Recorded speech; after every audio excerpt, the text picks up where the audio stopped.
Welcome back to Cobweb Cottage, where spring is in the air and the garden is waking up once more. This season always brings us back to those early days when we first moved into our little vintage cottage 7 years ago now. In this episode, we want to share the story with you of how we went from owning hardly anything to a fully furnished, cozy cottage, all by thrifting on a budget. Nearly everything you see in this video has a secondhand story that we think adds a lot of charm to our storybook-inspired home.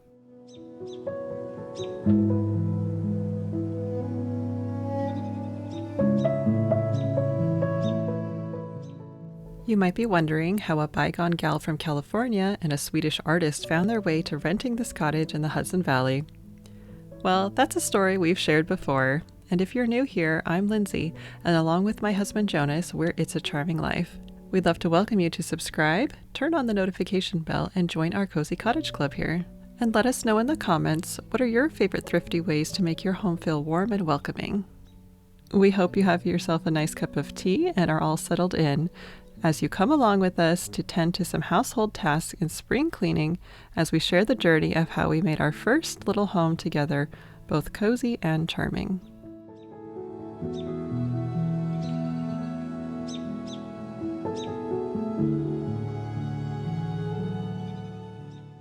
So the first question we must ask ourselves is, why do we thrift? Well, there are a few simple reasons why it's our favorite way to furnish and decorate. It's affordable, gentler on the planet, and full of delightful surprises. When the weather warms, we call it thrifting season, the time of year when rummage sales, flea markets, estate sales, and tag sales of all kinds bloom across the Hudson Valley like wildflowers, and the treasure hunting begins. Of course, not everything we own is secondhand. Sometimes we can't thrift what we need or find things on sale, and that's okay too. And like many, we also have a few plastic things that life brings our way when we need them. Over the years, we've added personal touches with DIY projects, painting, and upcycling what we can. Making a home is such an individual journey, and one that naturally and uniquely evolves as we do. So when we first moved into this 1920s cottage, we only had a few suitcases of belongings with us. We had fallen on some hard times when we first moved to New York and found full-time jobs that we didn't love but helped us get back on our feet. We would spend every weekend doing all manner of thrifting, slowly filling this 500 square foot space with practical and decorative housewares. But we had to do this ever so slowly, since our budget was constantly reminding us to take it slow. It was frustrating at times. I longed to create a home, especially after several years of marriage. But looking back, I'm grateful for that slow pace. It gave us time to truly get to know this little house and learn its name and all its quirks.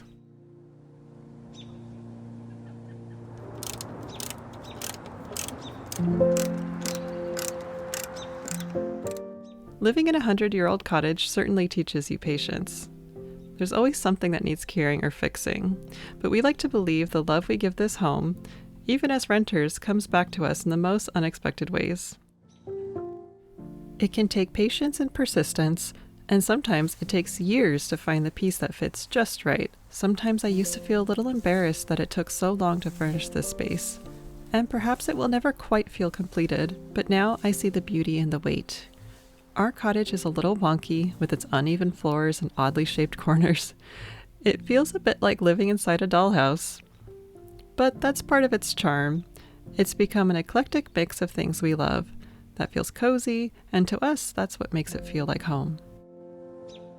So as we finish up our garden cleanup for the day, we're reminded of just how much this little patch has come together piece by piece. Our garden tabletop was a lucky find from the recycling center, and the chairs were rescued from behind a thrift shop.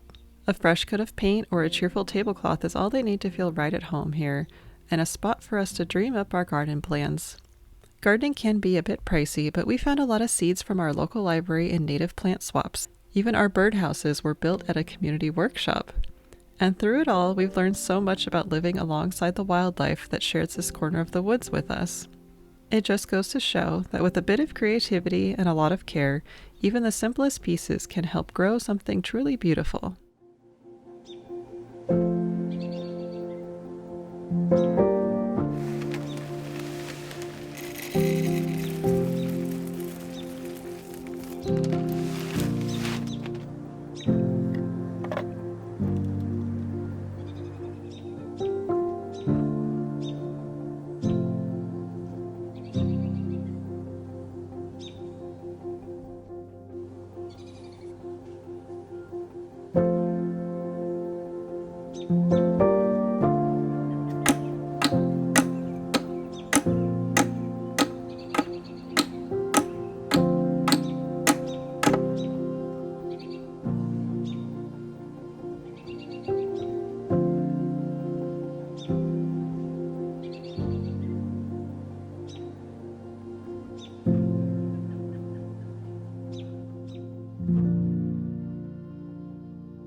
Let's step back inside now, where Jonas has been quietly working on something special this spring. A small collection of hand-painted tea bag dishes, each inspired by the gentle beauty of the garden. These sweet little dishes were found unused at a secondhand store, and they're a lovely example of how we love bringing new life to forgotten treasures. Each one is completely unique, like a tiny work of art. They're now available in our Woodland Library shop, ready to bring a bit of handmade charm and garden magic into your home. Whether for your tea time ritual or as a thoughtful gift, we hope they add a touch of beauty and peace to your day. And from the bottom of our hearts, thank you for supporting small shops like ours. It truly means the world.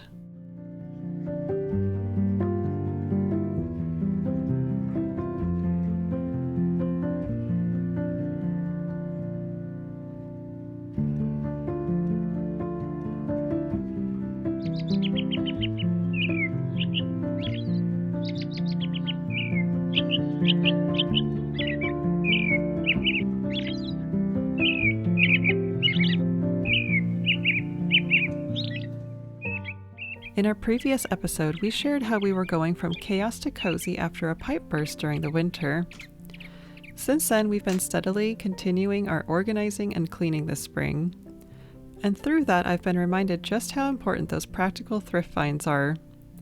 Things like cookware, baskets, storage boxes, tools, all the everyday pieces that quietly help build a home. I still remember when we first moved in, we didn't even have proper dishes and we were eating off of old Tupperware. Slowly over time, we thrifted the essentials, items that not only served a purpose, but also felt just right for our tiny kitchen.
Just because something is secondhand and affordable doesn't always mean it's the healthiest or most eco-friendly choice. Some vintage kitchenware, for example, can contain materials like lead, so we try to do our best to avoid those. We also do our best to avoid single-use plastic and often make our own simple eco-friendly cleaning sprays. It's a slower way of doing things, but one that we quite enjoy.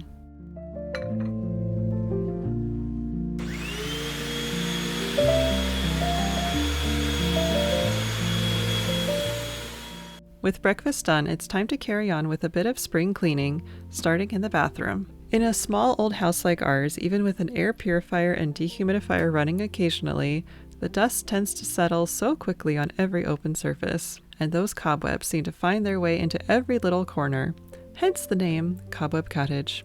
Weekly tidying is a must, with the occasional deeper clean to help us keep up. What you're seeing here is a little glimpse of both.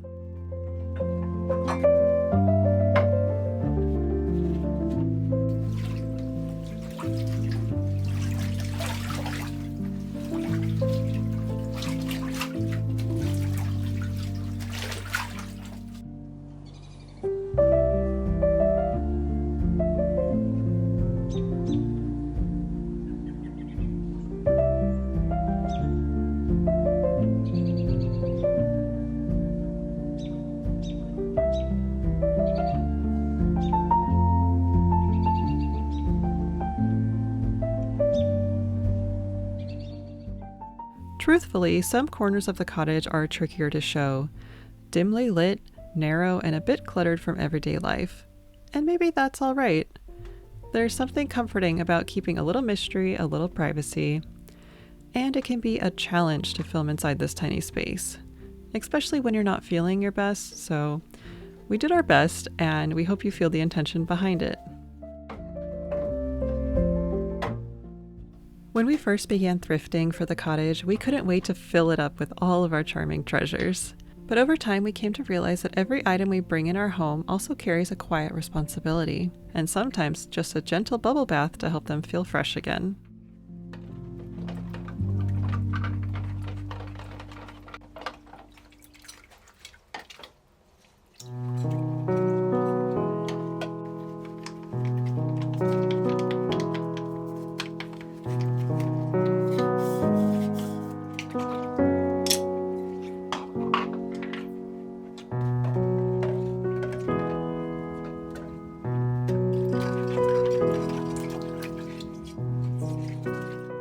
As the years have passed, I found my energy for cleaning every nook and cranny has worn down a bit. It makes me wonder how I'd ever be able to keep up with a larger space, even though the thought of more room for guests and our creative projects is always tempting.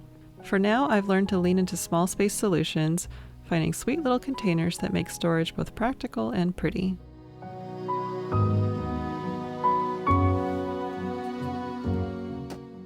And along the way, we've also learned the importance of letting go. Sometimes things that once brought us joy no longer serve a purpose, or we've simply outgrown them. Releasing them with gratitude makes space for what we truly need and creates a home that feels light, intentional, and just right for this season of life.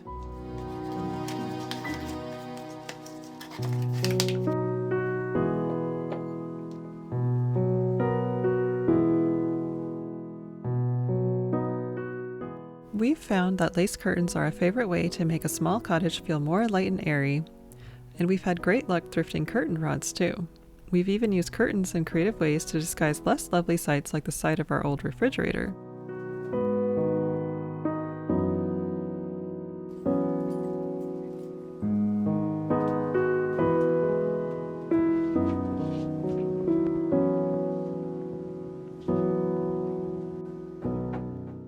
So let's talk about our furniture that really is the foundation of home decor. Our first table was this vintage TV tray, and we still use it as a pop-up table when we need a little extra surface space. Our landlord actually gave us our first piece of furniture, this tiny kitchen table with a little handy drawer. Next came the wooden chairs that we found at an antique market, I believe for $25 for the pair. And oh, was that a happy day to not be sitting on temporary plastic chairs anymore. However, these aren't all that more comfortable and need some extra padding. We often feel like the fairy tale of Goldilocks and the Three Bears, always searching for the furniture that doesn't feel too small or too big, but just right.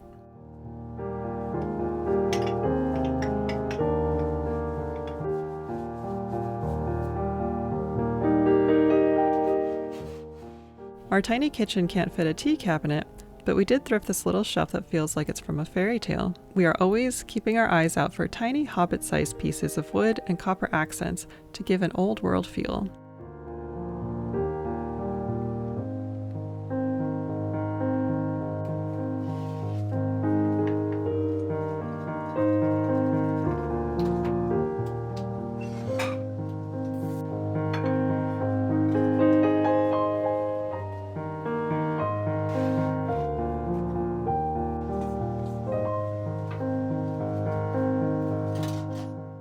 Moving into the living room, I'll give a little polish to some of our well-loved furniture pieces.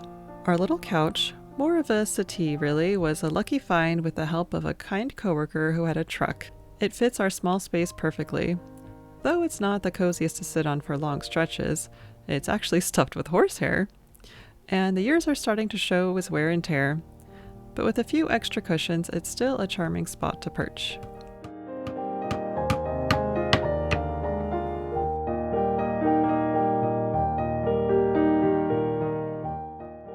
We've always been drawn to antique pieces that are both beautiful and functional. Things that fold away or nest together, built sturdy and meant to last. By some small miracle, and a lot of creative packing, We've even managed to squeeze old chairs and vanity sets into our little car. But not every thrifting tale is a win right away. Let me tell you the sorry story of our first furniture set we bought on Facebook Marketplace. After sleeping on a mattress on a floor when we first moved in, we found a pine bedroom set on Facebook Marketplace that we thought would be perfect. So we rented a U-Haul trailer and brought it home, only to quickly realize it didn't suit the cottage at all. It was too big, too pale, and not the right style for us. But we lived with it for a year or two while I kept an eye out for something better. It was a hard lesson in learning to take measurements and thinking about the scale. Then one magical day I found the dark wood antique bedroom set of my dreams for only $150 on Facebook Marketplace. And can you believe that I managed to sell the original pine set that very same day using the same trailer? The dark wood just fits the cottage so much better, and it really felt like it was coming into its own piece by piece. It's such a special feeling when you move an antique piece into your home and it fits just right, like it was just waiting to live with you.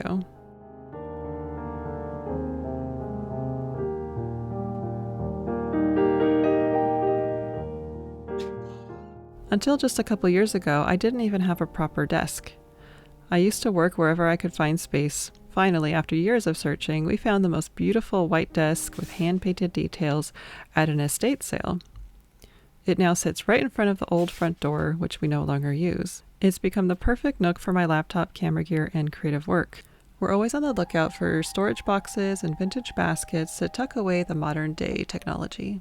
While we can't avoid all the tech, we do try to keep it out of sight, letting the warm, timeless feel of the cottage shine through.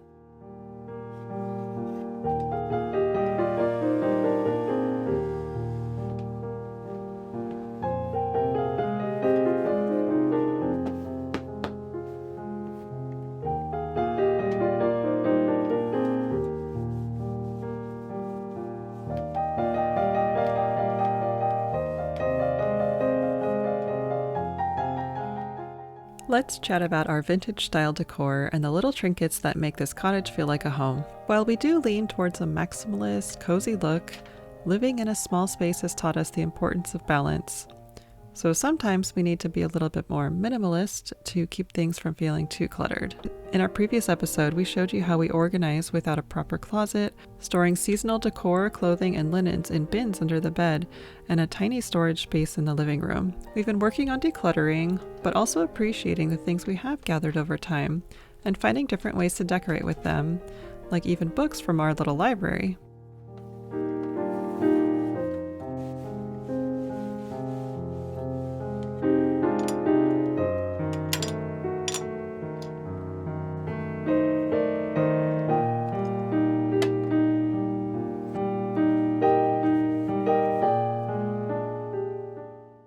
When we first moved here, I was so thrilled that we could finally hang our wedding pictures up on the wall, or any pictures for that matter. Every single frame was thrifted, and finding the right images to fill them has been part of the journey. After a few years of living here, we had the chance to clean out a small storage unit I had back in my home state. It was full of treasures from our adventures between California to Sweden. Many of the items that we had in storage, we either donated, found new homes for as gifts, and the most meaningful items we brought back to Cobweb Cottage, which is what truly made it feel like our home. Of course, all these things are just that. They're just things. They can break, rust, and gather dust, but what really makes a home is the people who live there, the friends that visit, the memories we make, and all the little moments that make up the heart of a home.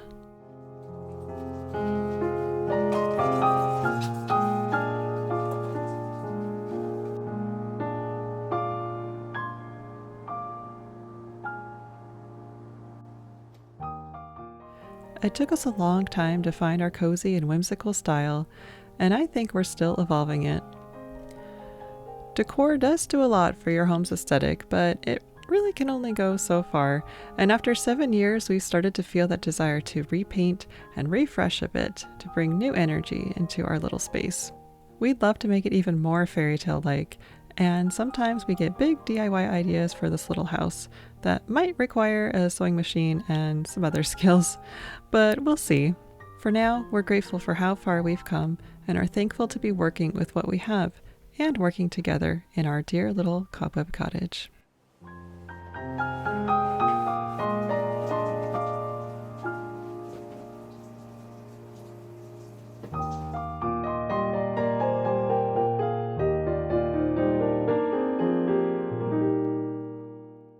Thank you so much for joining us here. We hope you found some helpful tips from our thrifting journey and that it inspires you to build a cozy home on a budget. You are such a creative and cozy community that inspires us, and we would love for you to share the thrifty ways that you do things on a budget. And if you know us, you know that our favorite way to enjoy a freshly tidied home is with a warm cup of tea and some freshly baked scones. So we hope to see you again soon. Bye for now.